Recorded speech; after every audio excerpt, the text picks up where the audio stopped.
Assalamualaikum warahmatullahi wabarakatuh. Perkenalkan, nama saya Desri Ayu Adeningsi, NIM 2014040039. Baiklah, saya akan memenuhi pengganti ujian 3 dari mata kuliah Matematika Diskrit dengan dosen pengampu Ibu Nita Putri Utami, Magister Pendidikan. Nah, di sini saya akan membahas 12 topik tentang pelajaran matematika diskrit.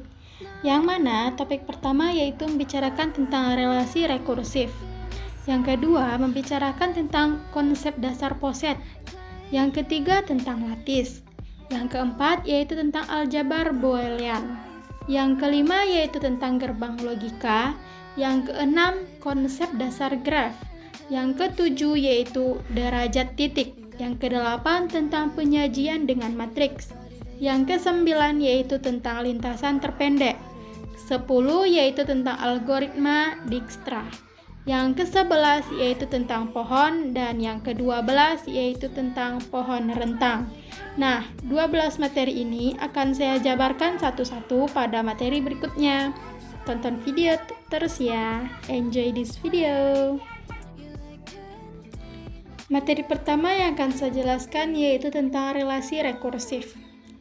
Relasi rekursif atau biasa disingkat dengan RR adalah persamaan yang secara rekursif menentukan barisan, di mana suku berikutnya merupakan fungsi dari suku-suku sebelumnya. Suatu relasi rekursif terdiri dari dua bagian, yaitu ada kondisi awal dan bagian yang kedua yaitu bagian rekursif. Kondisi awal dari relasi rekursif yaitu A1 sama dengan 1, A2 sama dengan 2. Ini merupakan kondisi awal dari relasi rekursif. Dalam hal ini ada dua kondisi awalnya, yaitu A1 dan A2. A1-nya bernilai 1 dan A2-nya bernilai 2. Selanjutnya yaitu ada AN sama dengan AN kurang 1 ditambah AN dikurang 2 dengan N besar sama dengan 3. Ini disebut dengan relasi rekursif bagian rekursif atau bagian rekursif dari relasi rekursif. Misalnya, identifikasilah banyak kondisi awal dan bagian rekursif dari relasi rekursif berikut. A1-nya sama dengan 10, A2-nya sama dengan 18, A3-nya sama dengan 70, dan AN dikurang 3 AN kurang 1 ditambah 12 AN kurang 3 sama dengan 0, dengan N besar sama dengan 4. Cara menyelesaikannya yaitu yang ditanyakan kondisi awal dan bagian rekursifnya.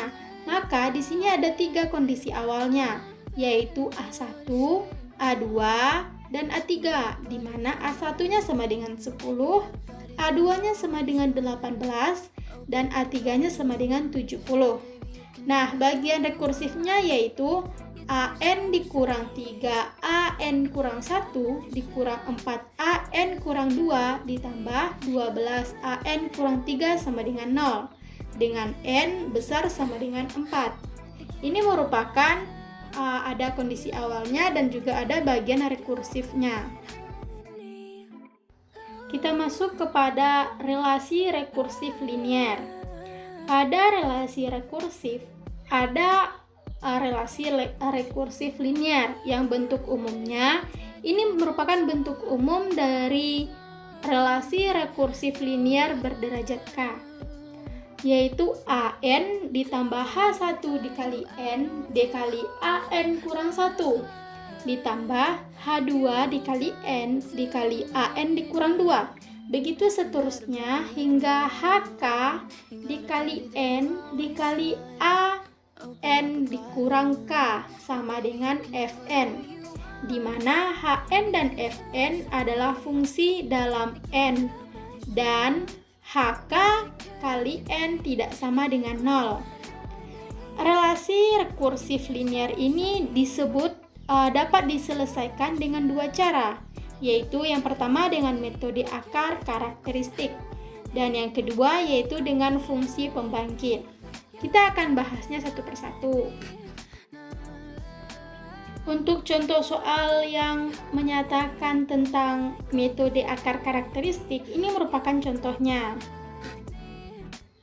Selesaikan relasi rekursif berikut menggunakan metode akar karakteristik, di mana A1-nya sama dengan 2, A2-nya sama dengan 6, AN dikurang 4AN dikurang 1 ditambah 4AN dikurang 2 sama dengan 0, dengan N besar sama dengan 3. Maka cara menyelesaikannya yang pertama yaitu misalkan N sama dengan X pangkat N, maka akan diperoleh X pangkat N dikurang 4X pangkat N kurang 1 ditambah 4X pangkat N dikurang 2 sama dengan 0. Ini jika kita misalkan dengan A sama dengan X pangkat N. Selanjutnya dengan kita bagi setiap suku dari XN, X pangkat N dikurang 4X pangkat N kurang 1 ditambah 4X pangkat N kurang 2 sama dengan 0. Kita bagi dengan X pangkat N dikurang 2. Maka kita akan memperoleh hasilnya disebut dengan persamaan karakteristik. Persamaannya yaitu X pangkat 2 dikurang 4X ditambah 4 sama dengan 0. Maka setelah kita faktorkan akan menghasilkan X dikurang 2 kuadrat sama dengan 0. Jadi akar dari persamaan karakteristik relasi rekursif yaitu 2 atau rangkap 2. Sehingga didapat solusi umum dari relasi rekursifnya yaitu AN sama dengan P0 dikali 2 pangkat N ditambah P1 dikali N kali 2 pangkat N. Itu merupakan fungsi umumnya. Pada soal tadi kita mendapatkan kondisi awalnya kan A1 dan A2, di mana A1-nya sama dengan 2 dan A2-nya sama dengan 6. Maka kita substitusikan kondisi awal tadi ke solusi umum yang barusan kita dapat. Maka itu akan memperoleh A1-nya jika kita substitusikan dengan A1, maka P0 dikali 2 pangkat 1 ditambah P1 dikali 1 dikali 2 pangkat 1 sama dengan 2. Kita substitusikan dan setelah kita kalikan menghasilkan 2P0 ditambah 2P1 sama dengan 2. Setelah kita bagi semuanya dengan 2, maka menghasilkan P0 ditambah P1 sama dengan 1. Nah, jika kita substitusikan dengan A2, yaitu sama dengan 6, maka P0 dikali 2 pangkat 2 ditambah P1 dikali 2 dikali 2 pangkat 2 sama dengan 6. Kita hasil kalinya akan menghasilkan 4P0 ditambah 8P1 ditambah sama dengan 6. Semuanya kita bagi 2, maka akan menghasilkan 2P0 ditambah 4P1 sama dengan 3. Setelah dilakukan eliminasi, maka kita akan memperoleh P0-nya sama dengan 1/2 dan P1-nya sama dengan 1/2. Dengan demikian, kita memperoleh solusi khusus dari relasi rekursifnya, yaitu AN sama dengan 1/2 dikali 2 pangkat N ditambah 1/2 dikali N dikali 2 pangkat N. Nah, itu adalah bentuk dari solusi khusus relasi rekursinya. Selanjutnya kita akan memeriksa hasil yang kita peroleh tadi, apakah benar yang kita peroleh tadi. Yaitu yang pertama dengan solusi khusus yang kita peroleh tadi, solusi khusus relasi rekursifnya. Kita mendapatkan A1-nya tadi sama dengan 1/2 dikali 2 pangkat 1 ditambah 1/2 dikali 1 dikali 2 pangkat 1 sama dengan 2. Dan untuk A2-nya yaitu 1/2 dikali 2 pangkat 2 ditambah 1/2 dikali 2 dikali 2 pangkat 2 sama dengan 6. Dan untuk A3 yaitu 1/2 dikali 2 pangkat 3 ditambah 1/2 dikali 3 dikali 2 pangkat 3. Setelah kita kalikan akan menghasilkan 4 ditambah 12 sama dengan 16. Sehingga A3-nya yaitu bernilai 16. Nah, kita bandingkan dengan relasi rekursi pada soal. Di soal tadi kan A1-nya sama dengan 2, A2-nya sama dengan 6, A3-nya yaitu A3 dikurang 4, A2 ditambah 4, A1 sama dengan 0. Sehingga kita masukkan nilainya, A3 dikurang 24 ditambah 8 sama dengan 0. Sehingga A3 sama dengan 16. Maka yang disoal dengan solusi khusus yang kita dapatkan tadi bernilai sama. Maka hasil yang kita dapatkan tadi adalah benar. Jadi solusi khusus yang kita dapatkan dari relasi rekursif yang kita kerjakan tadi sudah benar, yaitu A1 bernilai 2, A2 bernilai 6, dan A3-nya bernilai 16. Untuk kita lebih paham, kita mengerjakan soal berikut. Selesaikan relasi rekursif berikut dengan fungsi pembangkit biasa. Nah, jika tadi kita menggunakan metode akar karakteristik, sekarang kita menggunakan fungsi pembangkit biasa. Soalnya yaitu A0-nya sama dengan 1, A1-nya sama dengan 0, dan AN dikurang 3AN kurang 1 ditambah 2AN dikurang 2 sama dengan 2 pangkat N, dengan N besar sama dengan 2. Nah, maka untuk cara menyelesaikannya, kita misalkan terlebih dahulu. Px kita misalkan dengan sigma dengan batas bawah N sama dengan 0 dan batas atasnya tidak terhingga. AN dikali X pangkat N. Kalikan setiap suku pada bagian rekursif dengan X pangkat N. Kemudian ambil sigmanya dari N sama dengan 2 sampai tak terhingga.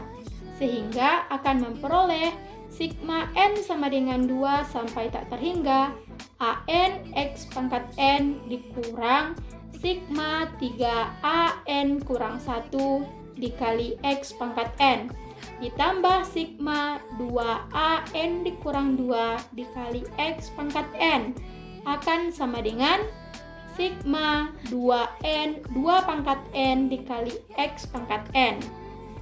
Perubahan dari setiap ekspresi di atas ke bentuk yang familiar bagi kita, sehingga akan menghasilkan yang pertama, A, sigmanya N sama dengan 2 hingga tak terhingga, AN dikali XN sama dengan sigma AN dikali X pangkat N dikurang sigma di sini yaitu N-nya sudah sama dengan 0 hingga tak terhingga dengan AN kali X pangkat N dikurang A0 dikurang A1X sama dengan sigma AN dikali X pangkat N dikurang 1 dikurang 0 dikali X sehingga hasil akhirnya yaitu PX dikurang 1.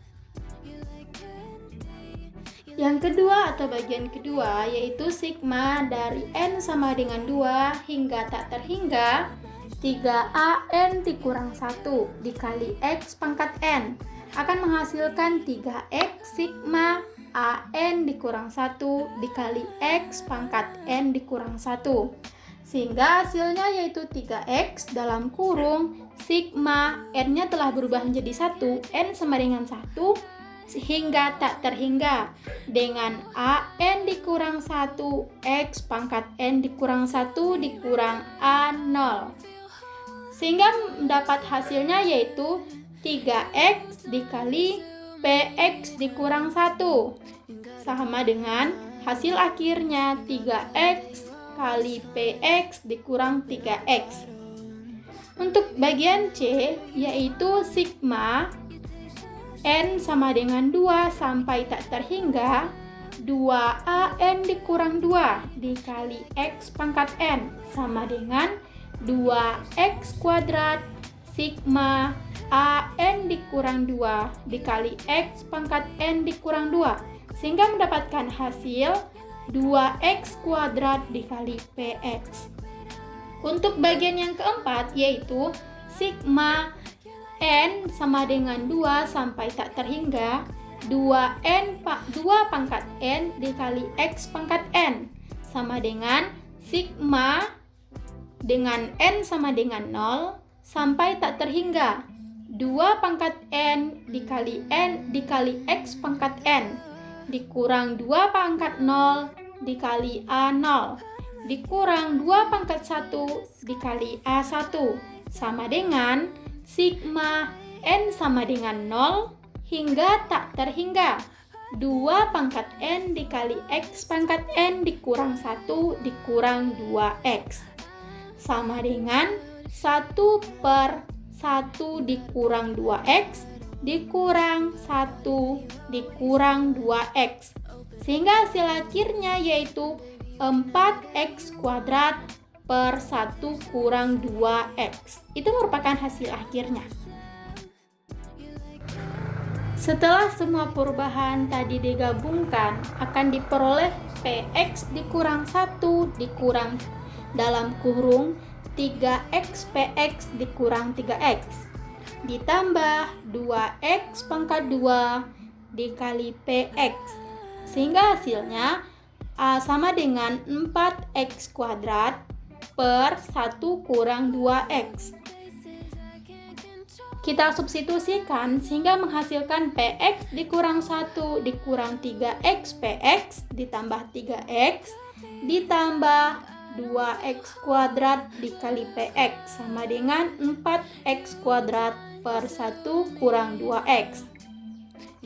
Setelah kita kelompokkan akan menghasilkan 1 dikurang 3x ditambah 2x kuadrat dikali px sama dengan 4x kuadrat per 1 kurang 2x ditambah 1 dikurang 3x sehingga px sama dengan 10x kuadrat dikurang 5x ditambah 1 per 1 kurang 2x kuadrat dikali 1 kurang x sehingga px jika kita misalkan px yang tadi 10x kuadrat dikurang 5x tambah 1 per 1 kurang 2x kuadrat dikali 1 kurang x sama dengan A per 1 kurang 2x ditambah B per 1 kurang 2x kuadrat ditambah C per 1 per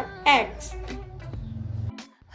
sehingga px sama dengan 10x kuadrat dikurang 5x ditambah 1 per 1 kurang 2x kuadrat dikali 1 kurang x sama dengan A dikurang 3ax ditambah B ditambah 2ax kuadrat dikurang bx ditambah c dikurang 4cx ditambah 4cx kuadrat per 1 kurang x dikali 1 kurang 2x kuadrat. Px sama dengan 10x kuadrat dikurang 5x ditambah 1 per 1 kurang 2x kuadrat dikali 1 kurang x sama dengan 2a tambah 4c dalam kurung dikali x. X-nya kuadrat dikali x kuadrat dikurang dalam kurung 3a tambah b tambah c dikali x ditambah a tambah b tambah c dalam kurung per 1 kurang x dikali 1 kurang 2x kuadrat. Setelah kita menyelesaikan sistem persamaan yang tadi, kita akan memperoleh A-nya sama dengan negatif 7, B-nya sama dengan 6, dan C sama dengan B-nya sama dengan 2, dan C sama dengan 6. Sehingga Px sama dengan negatif 7 per 1 dikurang 2x ditambah 2 per 1 kurang 2x kuadrat ditambah 6 per 1 kurang x sehingga negatif 7 sigma n sama dengan 0 sampai tak terhingga 2 pangkat N dikali X pangkat N ditambah 2 sigma dalam kurung N tambah 1 dikali 2 pangkat N dikali X pangkat N ditambah sigma X pangkat N, sehingga AN sama dengan negatif 7 dikali 2 pangkat N ditambah 2 dalam kurung N tambah 1 dikali 2 pangkat N ditambah 6. Sehingga solusi khusus dari relasi rekursif adalah AN sama dengan 2N dikurang 5 dikali 2 pangkat N ditambah 6. Itu merupakan solusi khusus dari relasi rekursifnya. Untuk meninjau seberapa paham kita tentang relasi rekursif, teman-teman dapat menyelesaikan 3 soal yang saya berikan ini. Jika paham, maka akan dapat menyelesaikan 3 soal ini. Selamat mengerjakan teman-teman. Materi kedua yaitu tentang konsep dasar poset. Poset adalah suatu relasi biner dinamakan sebagai suatu relasi pengurutan tak lengkap atau relasi pengurutan parsial jika ia bersifat refleksif, antisimetris, dan transitif. Ada diagram Hess. Suatu relasi biner dari himpunan A ke himpunan B dapat dijadikan dalam bentuk grafik maupun tabel. Berarti relasi biner dari himpunan A ke himpunan B dapat berbentuk atau dapat dijadikan ke bentuk grafik ataupun dapat juga dijadikan ke bentuk tabel. Kita coba masuk kepada contoh. Misalkan A memiliki himpunan 1, 2, 3, 4, 6, 8, 9, 12, 18, dan 24 dalam urut dengan relasi X membagi Y. Maka untuk menyelesaikannya kita dapat memberikan diagram yang mana teman-teman juga dapat melihat diagramnya. Di sini ada 1, 2, 3, 4, 6, 9, 8, 12, 18, dan 24. Untuk lebih pahamnya, teman-teman dapat mengerjakan latihan ini dan di sini saya juga memberikan 3 soal, yaitu soal tentang konsep dasar poset. Teman-teman dapat mengerjakan 3 latihan ini ya. Kita masuk kepada materi 3, yaitu tentang lattice. Sebuah lattice adalah sebuah poset L dan besar sama dengan sebuah poset L, kecil sama dengan yang setiap himpunan bagiannya yaitu A dan B memiliki 2 elemen yaitu infimum dan supremum. Suatu poset A disebut lattice jika dan hanya jika A dan B sama dengan infimum dan infimum terhadap A, B dan A atau B sama dengan supremum A, B ada untuk setiap pasangan elemen A dan B dalam himpunan A. Elemen lattice misalkan suatu lattice di mana 0 adalah elemen terkecil dari L dan I adalah elemen terbesar dari L. Jika A elemen L, maka A disebut mid irreducible jika A sama dengan X dan Y mengakibatkan A sama dengan X atau A sama dengan Y. B. A disebut joint irreducible jika A sama dengan X atau Y mengakibatkan A sama dengan X atau A sama dengan Y. Dan C.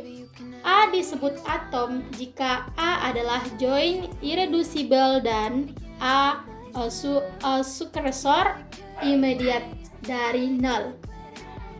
Dan D adalah vektor A adalah komplement dari A jika A atau A vektor sama dengan I dan A vektor sama dengan 0. Di sini ada 4 jenis-jenis lattice. Yang pertama, L adalah lattice terbatas jika L mempunyai sebuah elemen terkecil dan sebuah elemen terbesar. Yang kedua, L disebut lattice complemented jika L terbatas dan semua elemen di L mempunyai komplement. C, atau yang ketiga, L disebut lattice distributif jika untuk semua A, B, C adalah elemen L.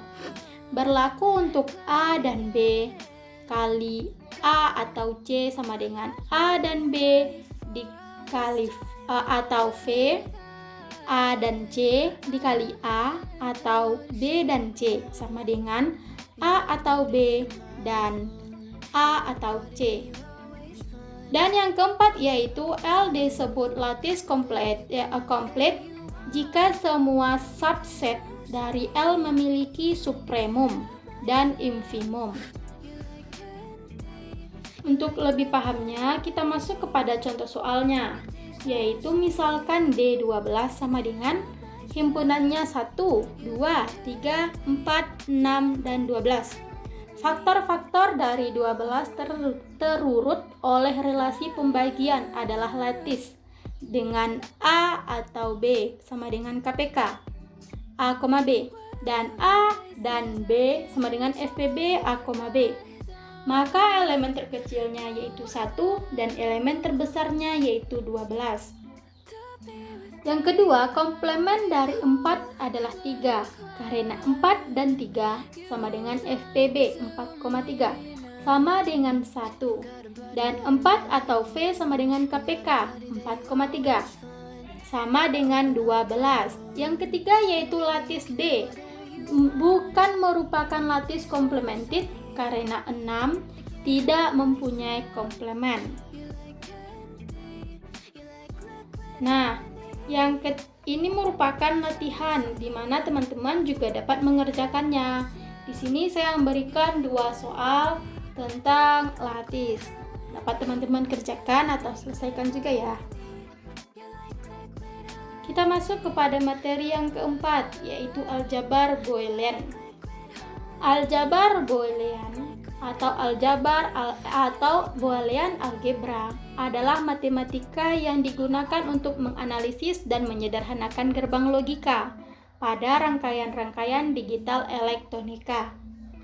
Boolean pada dasarnya merupakan tipe data yang hanya terdiri dari 2 nilai, yaitu ada true dan ada false, atau ada tinggi dan ada rendah, yang biasanya dilambangkan dengan angka 1 dan 0 pada gerbang logika ataupun pada bahasa pemrograman komputer. Postulat Huntington atau aksioma-aksioma diantaranya yang pertama yaitu closure, yaitu A tambah B, B. A dan B, A kali B, elemen B. Identitasnya A ditambah 0 sama dengan A dan A dikali 1 sama dengan A. Selanjutnya kita masuk kepada sifat-sifatnya. Yang pertama komutatif, yaitu A tambah B sama dengan B tambah A. Kedua A kurang B, A kali B sama dengan B kali A. Yang kedua yaitu distributif, A dikali dalam kurung B tambah C sama dengan A kali B ditambah A kali C. Yang keduanya A ditambah dalam kurung B kali C, yaitu sama dengan A tambah B dikali A tambah C. Jika dia komplement, A ditambah A komplement sama dengan 1 dan A dikali A komplement sama dengan 0. Ini merupakan aljabar Boolean 2 nilai, yaitu ada A kali B, ada A tambah B, ada A dan ada A komplement, yang mana terdiri dari A dan B. Jika A kali B akan bernilai 0 jika A-nya 0, B-nya 0, atau A-nya 0, B-nya 1, atau A1, B-nya 0. Jika terdapat 0 pada salah satu A atau B, maka A kali B akan bernilai 0. Namun jika A dan B sama-sama bernilai 1, maka A kali B sama dengan 1. Untuk A ditambah B akan bernilai 0 jika A dan B sama-sama 0, maka A tambah B sama dengan 0. Namun jika A dan B ada salah satunya yang bernilai 1, maka untuk A tambah B akan bernilai 1. Dan untuk komplement, yaitu kebalikan dari sifat awalnya. Jika A-nya 0, maka A komplementnya 1. Dan jika A-nya 1, maka A komplementnya yaitu 0. Ini merupakan yang sudah adanya A, B, dan C. Telah ada himpunan C. Seperti B tambah C, seperti A dikali B tambah C, seperti A kali B, A kali C, A kali B ditambah A kali C. Semuanya kita mengerjakan sama seperti yang tadi. Jika dia perkalian, maka akan bernilai 0 apabila keduanya atau semuanya akan bernilai 1. Dan untuk A tambah B akan bernilai 0 apabila semuanya bernilai 0. Variabel semuanya bernilai 0, maka akan bernilai 0. Dan untuk perkalian, apabila semua variabelnya bernilai 1, maka akan bernilai 1. Sedangkan komplement adalah kebalikan dari angka variabel awalnya. Selanjutnya kita masuk kepada hukum-hukum aljabar Boolean. Terdapat 11 hukum. Yang pertama, hukum identitas, yaitu A ditambah 0 akan menjadi A. A kali 1 yaitu A. Dan hukum yang kedua yaitu hukum idempoten. A ditambah A akan menghasilkan A. A kali A akan menghasilkan A. Dan yang ketiga hukum komplement. A ditambah A komplement akan menghasilkan 1. A dikali A komplement akan menghasilkan 0. Yang keempat yaitu hukum dominasi. A dikali 0 akan menghasilkan 0. A ditambah 1 akan menghasilkan 1. Yang kelima yaitu hukum inovasi. A komplement dikomplementkan lagi, maka akan menghasilkan A. Dan yang keenam, hukum penyerapan. A ditambah A kali B akan menghasilkan A. Dan untuk A dikali A tambah B akan menghasilkan A. Hukum yang ketujuh yaitu hukum komutatif, yaitu A tambah B sama dengan B tambah A. A kali B sama dengan B kali A. Hukum ke-8 hukum asosiatif. A ditambah dalam kurung A tambah B tambah C sama dengan A tambah B tambah C. A dikali dalam kurung B kali C akan menghasilkan A kali B dikali C. Kesembilan, hukum distributif. A ditambah dalam kurung B kali C sama dengan A tambah B dikali A tambah C. Yang keduanya, A dikali dalam kurung B tambah C akan menghasilkan A tambah B. A kali B ditambah A kali C. Hukum yang ke-11 atau hukum De Morgan, yaitu A ditambah B komplement akan menghasilkan A komplement B komplement. A dikali B komplement akan menghasilkan A komplement ditambah B komplement. Dan hukum yang ke-11 yaitu hukum 0 atau 1. 0 komplement sama dengan 1, 1 komplement sama dengan 0.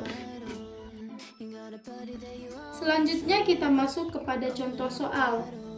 Soalnya yaitu sederhanakan fungsi Boolean f x, y sama dengan x ditambah x komplement dikali y.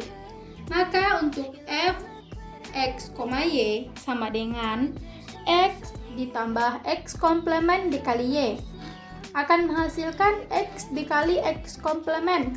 X ditambah x komplement dikali x tambah y. X ditambah x komplement yaitu 1. sehingga dikali X tambah Y, sehingga hasil akhirnya yaitu X ditambah Y. Untuk aljabar Boolean, teman-teman dapat mengerjakan 3 soal yang saya berikan setelah materi tadi yang saya jelaskan. Selamat mengerjakan. Materi yang kelima yaitu tentang gerbang logika. Gerbang logika merupakan rangkaian dengan satu atau lebih sinyal masukan atau input, tetapi hanya menghasilkan satu sinyal keluaran. Dia bisa memasukkan satu bahkan lebih sinyal atau input dan hanya akan mengeluarkan satu sinyal keluaran atau outputnya. Gerbang dinyatakan dengan 2 keadaan. Yang pertama tegangan tinggi atau logika tinggi atau high logic atau logika 1. Yang kedua yaitu tegangan rendah atau logika rendah atau low logic atau logika 0. Ada 7 macam gerbang logika. Yang pertama AND, yang kedua OR, yang ketiga NOT, yang keempat AND, yang kelima AND/OR, yang keenam XOR, yang ketujuh XNOR. Untuk lebih pahamnya kita masuk kepada contoh soal, yang mana soalnya yaitu F sama dengan A ditambah dalam kurung B kali C. Maka untuk B kali C kita masukkan dulu kepada rumus kepada yang kita dapatkan tadi. Jika dikali 1 dikali 1 akan menghasilkan 1. Maka kita mendapatkan nilai F-nya pada tabel yang berwarna kuning. Dan untuk menggambarnya kita dapat menyelesaikannya yaitu yang di sebelah kanan. Pada gambar yang ada di sebelah kiri, sedangkan tabelnya ada di sebelah kanan. Selanjutnya kita mengerjakan latihan ada 3 latihan tentang gerbang logika. Teman-teman dapat melihatnya, di sini ada 3 soal yang saya buat tentang gerbang logika dan juga teman-teman dapat mengerjakannya. Selanjutnya kita masuk kepada materi yang keenam, yaitu konsep dasar graf. Secara sistematis, graf didefinisikan sebagai pasangan himpunan VE, ditulis dengan notasi G sama dengan V, E, yang dalam hal ini V adalah himpunan tidak kosong dari simpul-simpul, dan E adalah himpunan sisi yang menghubungkan sepasang simpul. Jenis-jenis graf yang pertama yaitu graf sederhana, dan yang kedua yaitu graf tak sederhana. Jadi ada 2 jenis graf. Untuk terminologi graf juga ada 12. Yang pertama bertetangga, yang kedua bersisian, yang ketiga simpul terpencil, yang keempat graf kosong, yang kelima derajat, yang keenam lintasan, yang ketujuh sirkuit, 8 terhubung, 9 upagraf dan komplement upagraf, ke-10 upagraf merentang, 11 cut set, dan yang terakhir atau yang 12 yaitu graf berbobot. Kita masuk kepada contoh soal konsep dasar graf. Diberikan graf A dengan himpunan simpul EA sama dengan himpunannya V1, V2, V3, V4 dan himpunan sisinya yaitu dalam kurung V1, V2 dan V2, V3 dan V3, V4 dan V1, V4 dan V1, V3. Maka dapat kita lihat ilustrasi penggambaran grafnya yaitu sebagai berikut, yang ada persegi panjang yang mana V1 berwarna titiknya berwarna merah dan V3 titiknya berwarna hijau, sedangkan V2 dan V4 titiknya berwarna hitam. Teman-teman dapat memperhatikannya. Selanjutnya kita dapat menyelesaikan latihan tentang konsep dasar graf. Di sini saya juga menyajikan 3 buah soal tentang konsep dasar graf. Teman-teman dapat mengerjakannya ya. Kita masuk kepada materi yang ke-7, yaitu derajat titik. Derajat suatu simpul pada graf tak berarah adalah jumlah sisi yang bersisian dengan simpul tersebut. Notasinya yaitu dV, yang menyatakan graf simpul V. Macam-macam derajat titik. Yang pertama simpul ganjil, kedua simpul genap, ketiga simpul tergantung atau simpul akhir, yang keempat simpul terpencil. Dalam perspektif lain ada macam-macam derajat titik, yaitu ada derajat minimum, derajat maksimum, barisan derajat titik beraturan, dan juga ada gelung.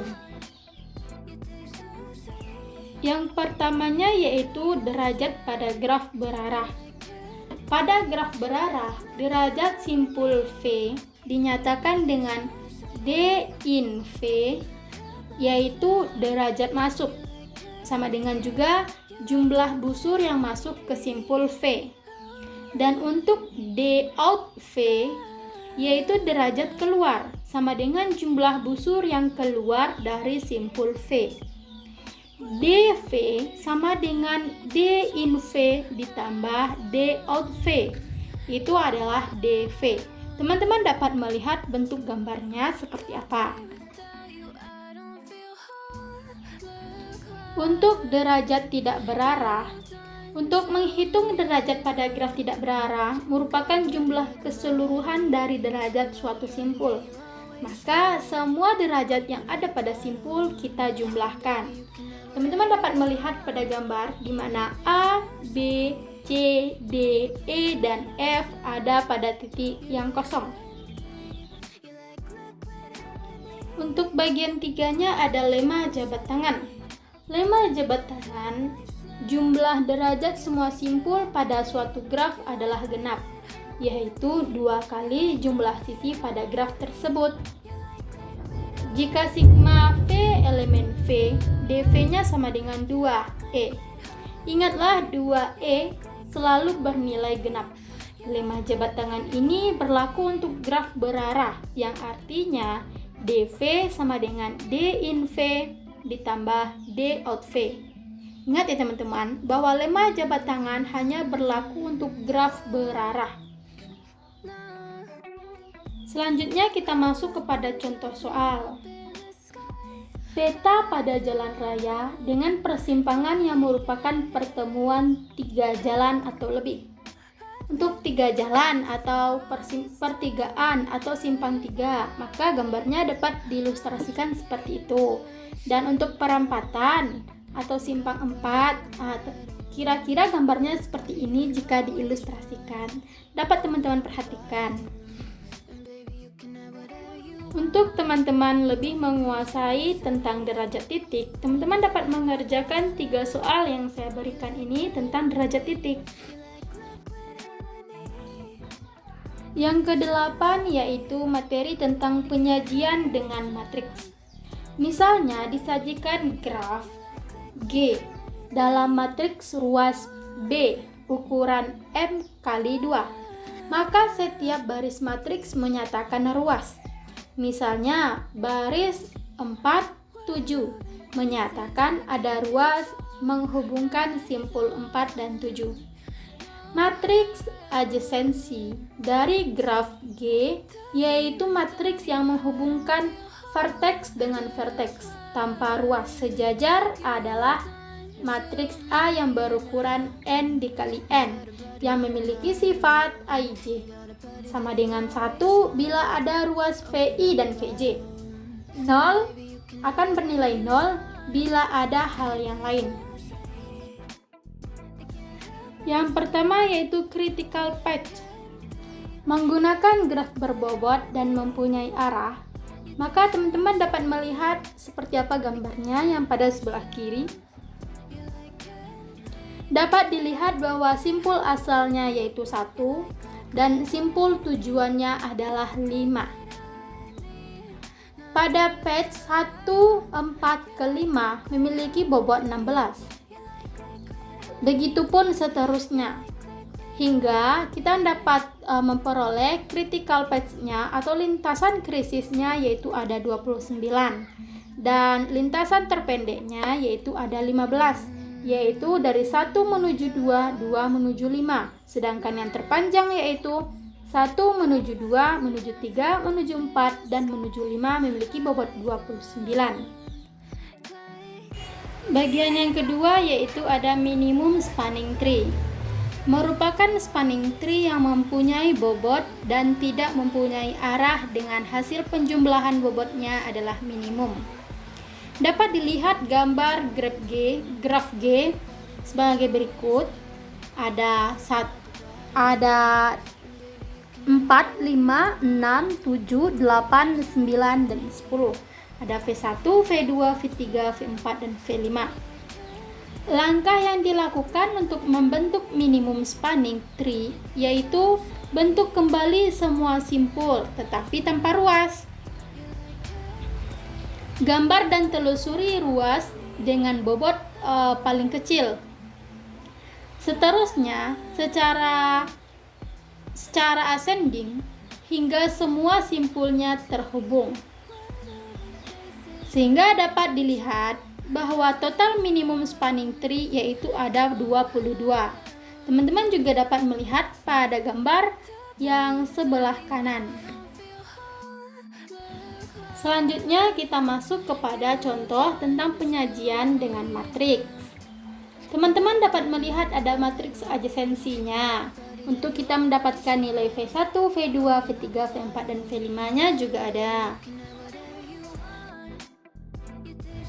Selanjutnya kita juga dapat mencari, ada 3 soal yang saya berikan dan teman-teman dapat mencobakan ketiga soal tersebut. Selanjutnya kita masuk kepada topik yang ke-9, yaitu materinya tentang lintasan terpendek.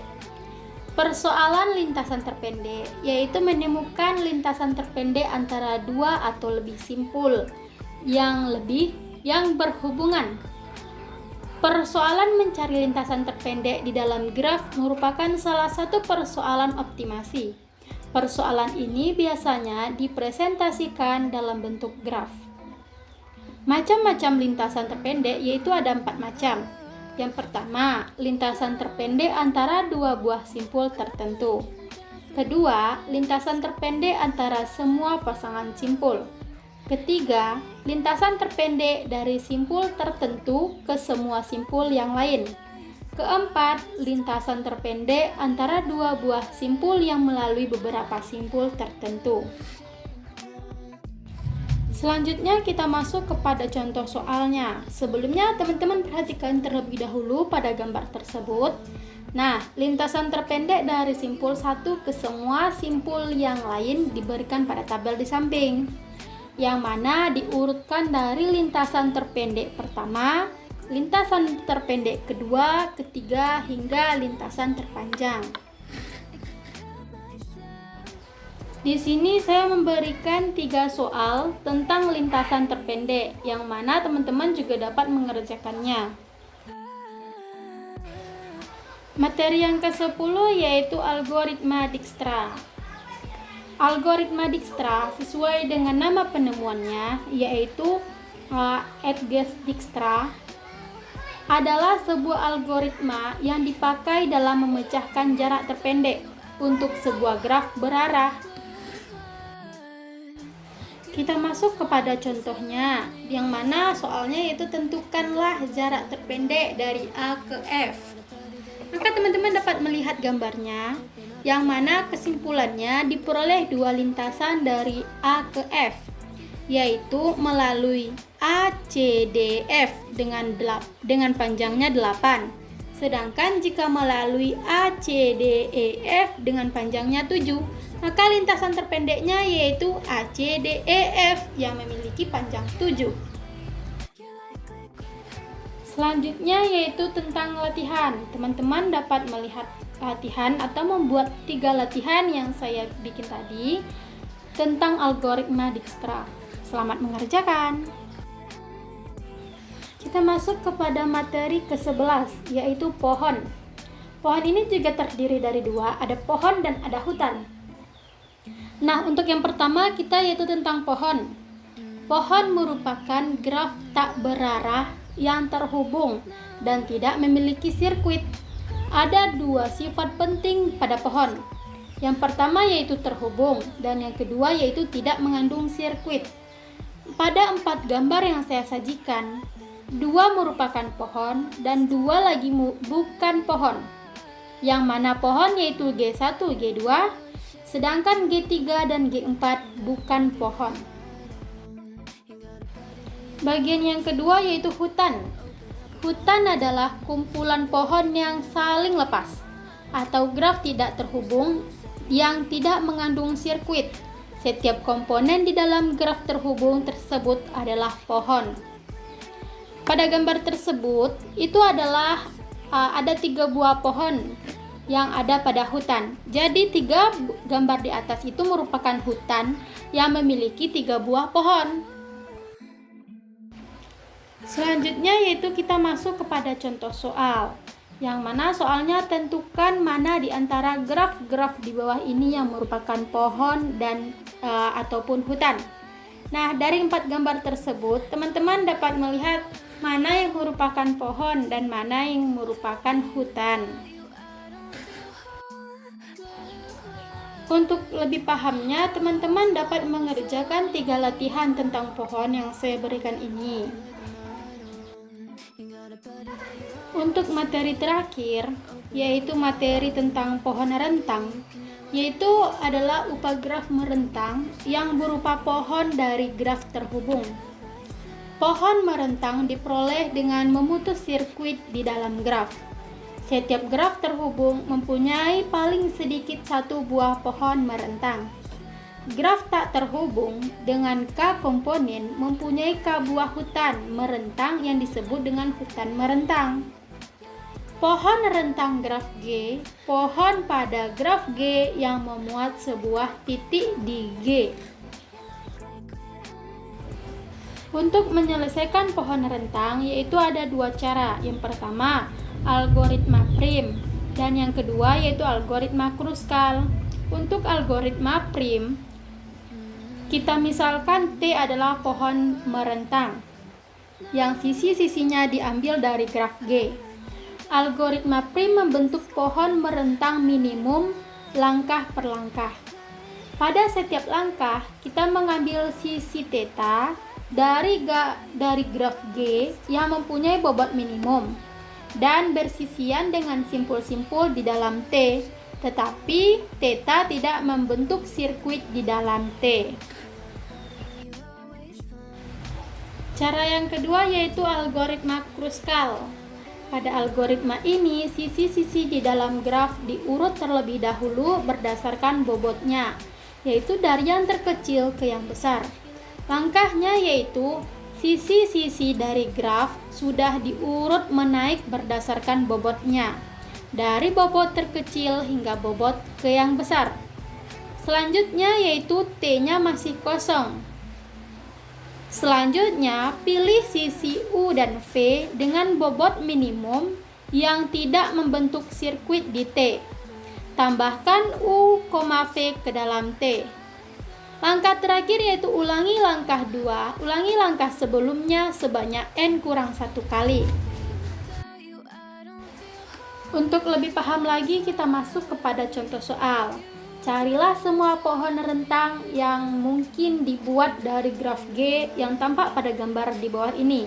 Perhatikan gambarnya baik-baik dan selanjutnya kita akan menentukan pohon rentangnya yang mungkin dibuat dari graf G.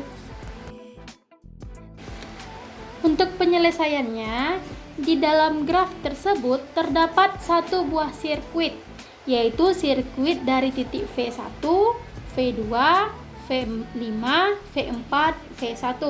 Teman-teman dapat lihat gambarnya. Karena pohon merupakan graf yang tidak memiliki sirkuit dan pohon rentang adalah subgraf yang harus melibatkan semua titik dalam G. Pohon rentang dari graf di atas dapat dilihat pada gambar. Sehingga pada gambar ini itu merupakan pohon rentang dari graf G. Teman-teman dapat melihatnya dan dapat memperhatikannya secara detail. Untuk teman-teman lebih paham lagi tentang pohon rentang, maka teman-teman dapat menyelesaikan 3 buah soal yang saya berikan tentang pohon rentang ini. Semoga teman-teman dapat menyelesaikannya ya. Nah, setelah saya menyelesaikan 12 materi yang saya sampaikan tadi, sekian yang saya sampaikan untuk pengganti ujian 3 mata kuliah Matematika Diskrit.